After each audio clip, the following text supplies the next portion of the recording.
Hi guys, तो आज की वीडियो में हम चिलिंग इन अनदर वर्ल्ड के एपिसोड नंबर 8 को देखने वाले हैं। सो एपिसोड की स्टार्टिंग में हमें बेलिरोसा दिखाई जाती है जो कि प्रिंसेस वाले आउटफिट पहन के एक जगह पे होती है और वो भी सोच रही थी कि मैं आखिरकार इस जगह पे कैसे आ गई। और यूलेमिनस जो होती है ना, वो उसका स्वागत कर रही होती है। वहाँ पे फिर भी बेलिरोसा को कुछ भी समझ में नहीं आ रहा था कि उसके साथ आखिरकार क्या हो रहा है। और तभी वहाँ पे एंट्री होती है डार्क वन की। वहाँ पे डार्क वन ने ना दूल्हे वाली ड्रेस पहन रखी थी और वो बोलता है कि मैं इतने टाइम से तुम्हारा यहाँ पे वेट कर रहा था और आज से तुम मेरी वाइफ बनने वाली हो। और ये सुनने के बाद तो लिटरली वहाँ पे बेलिरोसा की भी हालत काफी ज्यादा खराब होती है और वो बोलते हैं कि ऐसा कुछ भी नहीं होने वाला। डार्क वन बोलता है कि तुम उस चीज की टेंशन मत लो, सब चीज हमारी तरफ से होगा। मैंने यहाँ पे गेस्ट को भी इन्वाइट कर लिया है और काफी सारे गेस्ट भी आए होते हैं और जो उनके गेस्ट होते हैं ना, वो सभी डीमन होते हैं और वो सभी लोग ना बेलिरोसा की काफी तारीफ करते हैं कि बहुत सुंदर बीवी बनाई है भाई तूने। डार्क वन बोलता है कि मैं इस पूरी दुनिया पे राज करना चाहता हूँ और मेरे बगल में तुम रहोगी और मैं तुम्हें अपनी क्वीन बना के रखूंगा।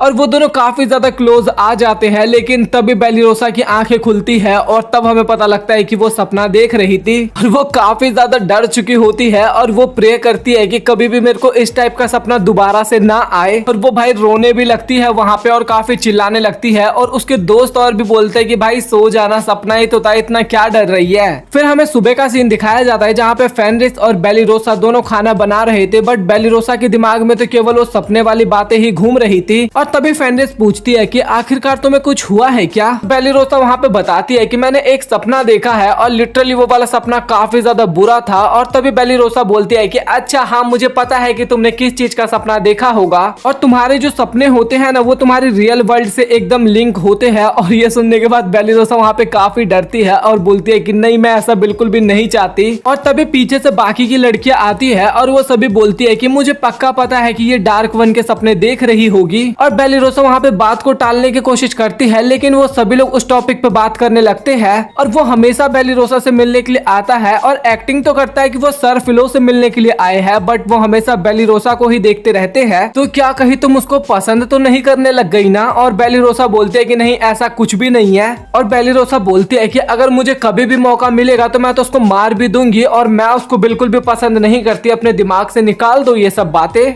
और इसके बाद वहाँ पे जिन भी आती है और वो फेनरिस से पूछती है कि आखिरकार आप और सर फिलो यहाँ पे कैसे मिले थे, वो स्टोरी जरा हमें भी बताओ। बेलिरोसा बताने लगती है कि जब सर फिलो से मैं पहली बार मिली थी तो उनको प्यार व्यार के बारे में तो कुछ भी नहीं पता था, बट वो धीरे धीरे काफी ज्यादा केयरिंग होते गए और अभी वो मुझे काफी ज्यादा पसंद करने लगे हैं। और वो फिलो का एग्जाम्पल क्रीम से देती है कि जितना सॉफ्ट ये क्रीम है उससे भी ज्यादा सॉफ्ट मेरे सर फिलो हो चुके हैं। और पहले तो सर फिलो उतना ज्यादा इसके क्लोज नहीं थे, बट अब वो काफी ज्यादा क्लोज आ गए हैं और काफी ज्यादा ब्लश भी कर रही होती है। और इसके बाद तभी वहाँ पे फिलो की भी एंट्री होती है और उसके पास नोटिफिकेशन आता है डेंजर का, क्योंकि उनके पास एक काफी बड़ा खतरा आने वाला था। जो फिलो है ना, वो अपने इस पूरे एरिया को ना एक काफी पावरफुल बैरियर से घेर के रखा है ताकि इसके अंदर कोई भी मॉन्स्टर ना आ सके। वो मॉन्स्टर उस बैरियर के बाहर है, अब तक वो अंदर एंट्री करने की कोशिश नहीं किया है। और हमें ना उस बैरियर के बाहर एक लड़की दिखाई जाती है। अब ये लड़की है या लड़का ये तो आगे पता लगेगा। और ये उस बैरियर की तरफ ही घूरे जा रही थी। और इसके बाद सीन कट होता है और हमें पैलेस का सीन दिखाया जाता है जहाँ पे ये बुढ़ा ना प्रिंसेस को बोल रहा होता है जो गोल्ड कॉइन सर फिलो को डोनेट किया गया था वो कोई भी नॉर्मल गोल्ड कॉइन नहीं था और वो एक स्पेशल प्रकार का गोल्ड कॉइन था। वो एक नॉर्मल व्यक्ति को नहीं दिया जाता। और प्रिंसेस भी वहाँ पे सोच रही थी कि आखिरकार वो स्पेशल गोल्ड कॉइन वहाँ पे कर क्या रहा था उसके पास, क्योंकि ये गोल्ड कॉइन जो होता है ना, ये नॉर्मली किसी को नहीं दिया जाता। और तभी वो बुढ़ा बताने लगता है कुछ समय पहले हमने एक बंदे को ये गोल्ड कॉइन दिया था जिसका नाम था बॉन्जाई। और आपको पता है बॉन्जाई किसका नाम है, वो हीरो का रियल नेम है। तो क्या ऐसा हो सकता है कि सर फिलो और बॉन्जाई दोनों एक ही व्यक्ति हो। ये बात सुन के प्रिंसेस भी वहाँ पे काफी ज्यादा सोच में पड़ जाती है, क्योंकि इसको भी लगता है कि भाई ये हो सकता है। और इसी कारण सर फिलो ने उसको मना किया था पैलेस में आने के लिए, क्योंकि सर फिलो को काफी बुरी तरीके से बेइज्जती करके भगा दिया गया था।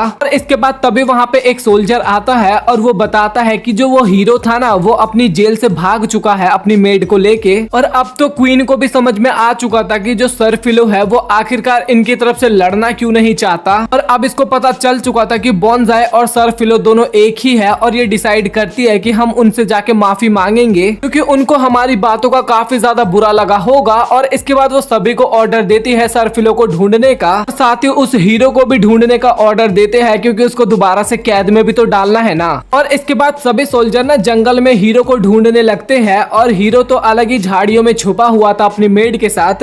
और हीरो को तो कुछ समझ में ही नहीं आ रहा था कि करना क्या है, क्योंकि इसका जो मेन जॉब था उससे तो इसको निकाल दिया गया था। तभी वो बताता है कि उसकी टेंशन मत लो, मैंने जुगाड़ कर लिया है, मैंने पहले से एक चीज चोरी करके लाया है। और उसकी मेड जो होती है ना वो बोलती है कि सर चोरी करना तो काफी गलत बात होता है ना। वो बोलता है कि मैंने चोरी थोड़ी ना किया, मैं हीरो हूँ तो मैं इतना तो डिजर्व करता ही हूँ। और वो पोटली गायब करता है और सोचता है कि इसके अंदर से तो काफी सारे गोल्ड कॉइन निकालूंगा। और ये बोलता रहता है कि मैंने तो अपना हीरो होने का कर्तव्य निभाया है, मैंने इतने ज्यादा टाइम तक पैलेस की रक्षा की, बट इसके बदले उन्होंने अब तक मुझे कुछ भी नहीं दिया था तो मैंने अपने आप ही ले लिया। और हीरो को तो लग रहा था कि इसके अंदर गोल्ड कॉइन है, बट आपको और हमें पता है कि ये एक मैजिकल पोटली है जिसमें से आप जो भी चीज सोचोगे वो चीज बाहर निकल जाता है। और इसके बाद वो उस पॉकेट से एक बहुत ही बड़ा बक्सा निकालता है और जो हीरो होता है वो तो काफी ज्यादा खुश होता है क्योंकि उसको तो लग रहा था कि इसके अंदर खजाना होगा। लेकिन उसके अंदर वो खुदाई करने वाला होता है ना, शावल बोलते हैं शायद, कुछ उस टाइप की चीज होती है और ये भी मैजिकल होता है। अब मैजिकल क्यों होता है वो आगे बताऊंगा मैं आपको।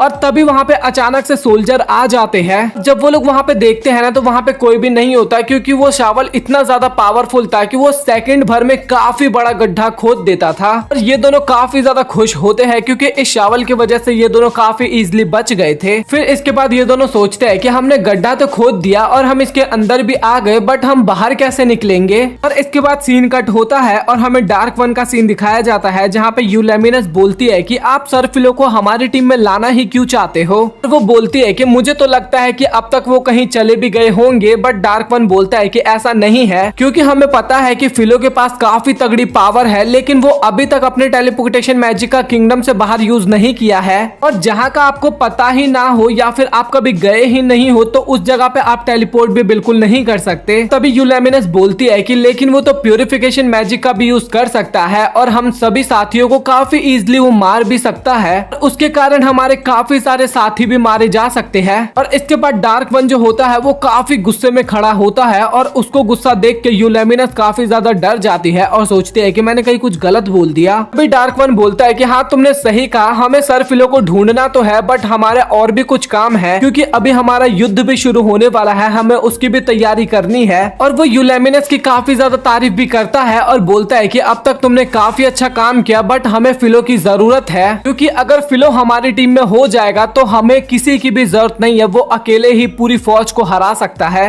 और इसके बाद ना हमें बाहर एक और डीमन दिखाई जाती है जो कि उनकी बातों को छुप के सुन रही थी। और ये जो डीमन होती है ना, ये डार्क वन का एक दूसरा भाई था, उसकी मेड होती है। जैसे यूलेमिनस डार्क वन की मेड थी उसी तरीके से ये उसके भाई की मेड थी। और इसके बाद वो जाके उसे बता देती है कि कैसे डार्क वन अपने टीम में एक ह्यूमन को ऐड करना चाहता है। और ये सुनने के बाद वो काफी ज्यादा गुस्सा हो जाता है। और वो गुस्सा इसलिए होता है क्योंकि ये प्लानिंग कर रहा है कि ह्यूमन को कैसे मारा जाए, बट उसका भाई प्लानिंग कर रहा है कि किस तरीके से ह्यूमन को अपनी टीम में लिया जाए। और इसके बाद जो डार्क वन का भाई होता है ना, वो डिसाइड करता है कि अब वो यहाँ पे रूल करेगा, मतलब कि डीमन वर्ल्ड में, और जो उसका भाई है ये उसको मार देगा। और वो डिसाइड कर लेता है कि अब वो बनेगा डार्क वन और वो अपने भाई को मार देगा। और वो गुस्से में अपना हाथ नीचे मारता है ना, तो भाई उसकी जो नौकर होती है ना, मेड, वो एकदम से कपकपा जाती है। वो बोलती है कि सर थोड़ा धीरे किया करो ना, बहुत ही ज्यादा पावरफुल हो, इससे मेरे को भी हर्ट होता है। और वो खड़ा होता है और बोलता है कि चलो फिर मेरे भाई से सिंहासन लिया जाए क्योंकि यहाँ पे सबसे ज्यादा पावरफुल तो मैं ही हूँ। फिर इसके बाद हमें फिलो और फेनरिस दिखाए जाते हैं जो कि कुछ सामान को बेचने के लिए आए होते हैं और शॉपिंग करने भी थोड़े बहुत आए होते हैं। और लास्ट टाइम डीमन का अटैक हुआ था ना, इस कारण ये लोग चेक करने के लिए आए थे कि अभी सब कुछ ठीक है ना। और वो चारों तरफ घूम रहे होते हैं वहाँ पे। और फिलो जो होता है वो एक बुढ़िया से मिलता है और उस बुढ़िया का जो शॉप होता है ना, पूरी तरीके से डिस्ट्रॉय हो गया था उसी फाइट के दौरान। और वो बुढ़िया भी बताती है कि मेरी ये दुकान काफी टाइम पहले से थी यहाँ पे, बट अब ये शॉप बर्बाद हो चुका है और अब मेरे अंदर उतनी हिम्मत भी नहीं है कि मैं इसको रिपेयर करवाऊं और इसको दोबारा से चलाऊं। फिलो जो होता है वो उनकी बातों को काफी गौर से सुन रहा होता है और इसके बाद उदास होकर दोनों आगे की तरफ बढ़ जाते हैं और दोनों सोचते हैं कि ऐसा सिचुएशन आ ही सकता है, कभी भी यहाँ पे युद्ध हो सकता है और भी ज्यादा तबाही हो सकती है। और वो लोग वहाँ पे नोटिस करते हैं कि कुछ काफी सारे न्यू दुकान भी खुले हुए हैं, मतलब कि कुछ पुराने टूटे थे ना, तो कुछ नए दुकान भी बने थे यहाँ पे। और तभी वहाँ पे बेलिरोसा आती है। बेलिरोसा वहाँ पे बोलती है कि सर फिलो, आज मैं आपको ट्रीट देना चाहती हूँ। और ये सुनने के बाद ना फेनिस को पता नहीं क्या फील होता है, उसको लगता है कि क्या करेंगे ये दोनों। वो वहाँ पे काफी ज्यादा उदास जैसी हो जाती है। तभी फेनिस पूछती है कि आखिरकार तुम ट्रीट क्यों देना चाहती हो। और तभी बेलिरोसा बताती है कि मेरा रैंक थोड़ा बढ़ गया है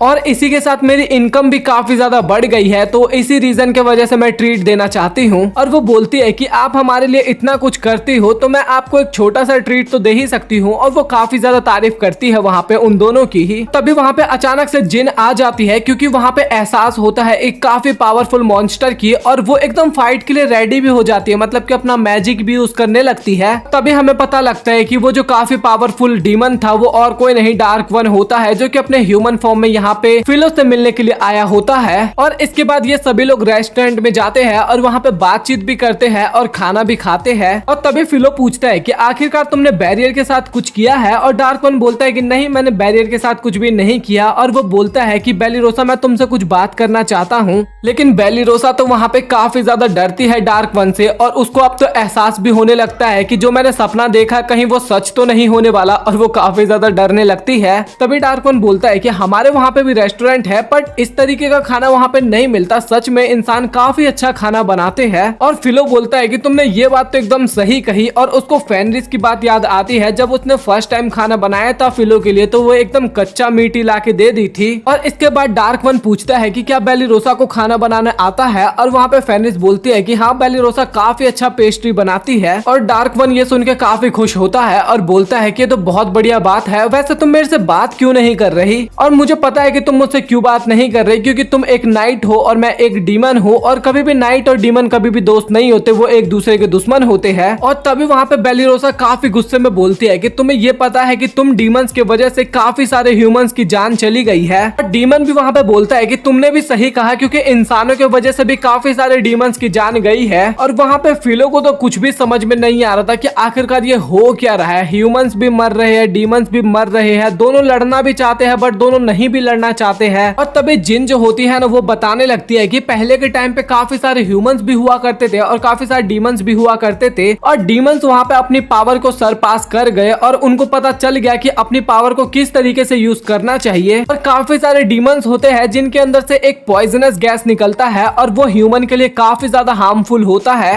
और अगर वो गैस इंसानों के कांटेक्ट में आएगा तो इंसान वहाँ पे टै भी बोल सकता है। इसी कारण इंसान और डीमन दोनों अलग अलग रहने लगे थे, और इसी कारण काफी सारे ह्यूमंस डीमन को मारना चाहते थे, क्योंकि डीमंस की वजह से उनकी जान हमेशा खतरे में रहती थी। तभी बेलिरोसा बोलती है कि हम इतने टाइम से फेनिस के साथ रहते हैं और वो तो एक डीमन है, बट हमें फिर भी कुछ भी नहीं हुआ। और तभी फेनिस बताती है क्योंकि मुझे पावर कंट्रोल करना आता है और मैं अपनी पावर को कंट्रोल कर सकती हूँ। और कुछ डीमन होते हैं जो कि अपनी पावर को कंट्रोल नहीं कर पाते, इन कारण उनके पॉइजन खतरनाक होते हैं। और इसके बाद डीमन लॉर्ड जो होता है वो बोलता है कि फ्यूचर में बहुत तगड़ी हमें लड़ाई देखने को मिलने वाली है। और इसके बाद ये बोलने के बाद वो वहां से चला जाता है। और इसके बाद वो सब भी वहां से घर जाने लगते हैं, बट फिलो के दिमाग में तो केवल डार्क वन की ही बात याद आ रही थी, जो उसने बोला था कि अब जो लड़ाई होने वाली है उसमें काफी ज्यादा खून खराबा होगा। और फिलो को कुछ भी समझ में नहीं आ रहा था कि आखिरकार उसको क्या करना चाहिए, क्योंकि उसके साथ भी डीमन रहते हैं, उसके साथ ह्यूमंस भी रहते हैं, और उसको तो कुछ भी समझ में नहीं आ रहा था। और इसके बाद फिलो जो होता है वो सीधा फेनिस को जाके पकड़ लेता है, और फेनिस वहाँ पे पूछती है कि आखिरकार आप ये कर क्या रहे हो। और तभी फिलो बोलता है कि बस मुझे थोड़ी देर ऐसे ही रहने दो, मुझे थोड़ा सा चैन की सांस लेनी है। फेनिस भी वैसे ही खड़ी होती है और फिलो भी वहीं पे चुपचाप खड़ा होता है, और दोनों में से कोई भी वहाँ पे कुछ नहीं बोलता। और इसके बाद फिर से सीन कट होता है